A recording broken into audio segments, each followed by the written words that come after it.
ఎన్నికల అఫిడవిట్లో పేర్కొన్న అప్పులపై ఏపీ పీసీసీ అధ్యక్షురాలు వైఎస్ షర్మిల ఆసక్తికర వ్యాఖ్యలు చేశారు. ఆస్తిలో వాటా పొందే హక్కు ఆడబిడ్డకు ఉంటుందని, చెల్లెళ్లకు కొసరు ఇచ్చి అది కూడా అప్పు ఇచ్చినట్లు కొందరు చూపిస్తారని విమర్శించారు. తామేదో చెల్లికి గిఫ్ట్ గా ఇస్తున్నామని బిల్డప్ ఇచ్చేవాళ్లు కూడా సమాజంలో ఉన్నారన్నారు. ఇంకొంతమంది వాటాగా ఇవ్వాల్సింది ఇవ్వకపోగా చెల్లికి కొసరిచ్చి అది కూడా అప్పు ఇచ్చినట్లు చూపించేవారు ఉన్నారన్నారు. ఇది వాస్తవమని మా కుటుంబం మొత్తానికి తెలుసని దేవుడికి తెలుసన్నారు. వివేక హంతకుడు అవినాష్ అని సిబిఐ చెప్తోందన్నారు. న్యాయం కోసం సునీత పోరాడుతోందని, మా పోరాటం ఆస్తి కోసం కాదు న్యాయం కోసం అన్నారు.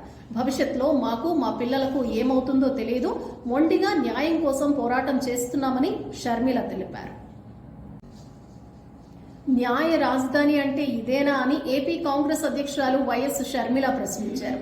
కర్నూలులో నిర్వహించిన ఎన్నికల ప్రచారంలో ఆమె మాట్లాడారు. ఈ సందర్భంగా సీఎం జగన్ పై విమర్శలు చేశారు. కర్నూలును స్మార్ట్ సిటీ చేస్తామన్నారు. కనీసం మంచినీళ్లు లేవన్నారు. 5 ఏళ్లలో ఒక్క ప్రాజెక్ట్ అయినా పూర్తి చేశారా అని ఆమె ప్రశ్నించారు. ఒక చేత్తో ఇచ్చి మరో చేత్తో లాగేసుకుంటున్నారని అన్నారు. చేసిన మోసం చాలదని ఇప్పుడు సిద్ధమని బయలుదేరారని అన్నారు. ప్రత్యేక హోదా అని మోసం చేసేందుకు సిద్ధమా? ఉద్యోగాలు ఇస్తామని మోసం చేయటానికా? దేనికి సిద్ధమని షర్మిల ప్రశ్నించారు.